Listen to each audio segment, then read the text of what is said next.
It had been over 2 decades since Oliver lived in the house on Holbrook Lane, and yet, even now, he could still hear the sounds.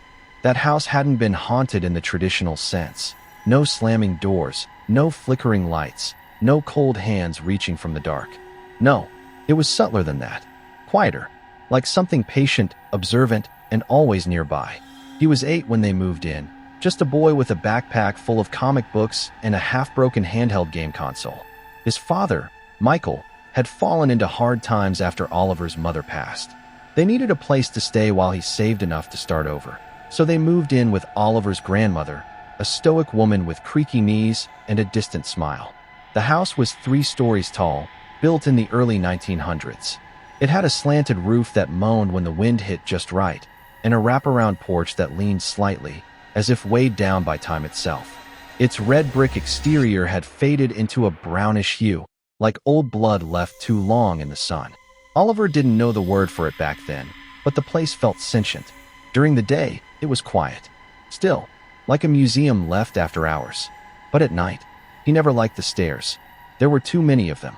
The main staircase curved around a column of open space, creaking loudly with every footstep, as if complaining about being used. Then there was the narrow, almost hidden staircase to the attic bathroom, tucked behind a door at the end of the hall. That one always felt colder than the rest. Even as a child, Oliver developed a habit, checking behind him, every single time he walked up or down. Not because he'd seen anything. Not exactly. Just because it always felt like he wasn't alone. The fear wasn't loud. It wasn't the type that made you scream. It was quieter, more refined, like the feeling of being observed in a dark room. He remembered how the air changed the higher you went. How the second floor always smelled faintly of mildew and lavender. How the attic smelled like something trapped, dusty, dry, and old. The bathroom up there had a deep tub with rust around the edges and a medicine cabinet that never quite closed. He hated bath time, not in the way most kids did. It wasn't about the water or the boredom. It was the silence. The heavy, weighty silence that filled that upper room when the water stopped moving. How even his own breath felt too loud. He would sit in the tub, knees to his chest, watching the room. His eyes always came back to the cupboards, tall, dark wooden ones with brass handles that didn't match. He couldn't say why, but he always thought something lived inside them. Something that waited. One night, the fear crept into his sleep. In the dream, he was alone in the house, and someone had broken in. He could hear boots. Heavy, deliberate, echoing against the wooden floors downstairs. Then a voice. Low, calm, calling his name. Oliver. He hid in one of the bathroom cupboards, folding himself into the darkness, holding his breath. The footsteps came closer. Up the stairs. Through the hallway. Into the bathroom. He saw the boots first, mud-caked soles under the cabinet door. Then the voice again. I know you're in here. The door flung open, and Oliver woke up, drenched in sweat, heart pounding.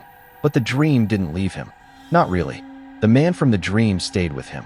A tall figure, face hidden by a wide-brimmed hat, long black coat brushing the floor.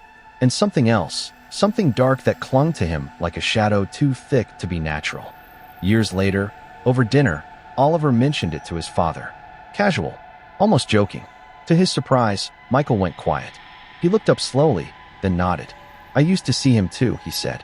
Same hat, same coat. They didn't talk about it again. But from that moment on, Oliver stopped thinking it was just a dream. There were other things too. Things he didn't even realize were strange at the time. His grandmother's cat, Buttons, died one winter. The old girl had been deaf and mostly blind, but still somehow always knew where Oliver was. After she passed, the house felt emptier, colder. A few months later, while hanging laundry on the second-floor landing, Oliver heard it. Soft steps behind a locked door that led to the unused storage room. Light padded, like paws. He froze. The steps came closer, stopped at the door. He waited, breath caught, the air sharp in his lungs. Then silence. He ran down to tell his dad, heart racing. But Michael only frowned and told him to finish the laundry. So Oliver went back up, but couldn't stop staring at that door, wondering if Buttons had really left, or if something else had found her footsteps and borrowed them. But the worst part, the part that stayed with him for the rest of his life, was the scratching. It started subtly. At night, as he lay in bed, he'd hear it. Faint, rhythmic, like fingers dragging slowly across drywall. He assumed it was rats, or maybe the wind. Sometimes, just to amuse himself, he scratched back, and the noise would stop. He didn't think much of it. Not back then. Not until years later, long after they'd moved out, when he brought it up to his dad during a quiet conversation about that strange house. His father looked at him, really looked at him. "You scratch back?" he asked. Oliver nodded. Michael exhaled and rubbed the back of his neck. "That wall, the one by your bed, it wasn't hollow. It was a solid brick exterior. Victorian build. No pipes. No insulation. Nothing that could scratch." Oliver said nothing, because he remembered now. There were no trees outside that wall. No balconies. Nothing that touched that side of the house. Just empty air. And red brick. Whatever he had been scratching at, it wasn't on the other side of the wall. It was inside the room with him. Years passed. Oliver grew up, moved away, had children of his own. But the dream still came. Always set in that same house. He never saw the figure again, not in full.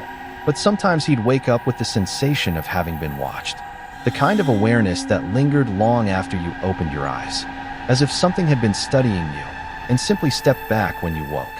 Eventually, his grandmother passed. The house was left to rot, crumbling brick by brick. Oliver returned once, just once, to help clean it out before it was sold. The moment he stepped inside, the silence returned, thick, syrupy, and heavy. He walked through the room slowly, dust in the air, faint smells of rust and mothballs, peeling wallpaper like shedding skin. When he reached the second-floor bedroom, his old room, he paused, ran his fingers along the wall, the one he used to scratch. The paint had faded, but he could still see faint grooves in the plaster. Small, deliberate, like fingernails, matching his own, except there were more of them, smaller ones. From the other side, he didn't stay long after that. As he left, he glanced back at the house, just once. And in the attic window, behind the cracked pane, he thought he saw something shift. A shadow wearing a hat, watching, just like it always had.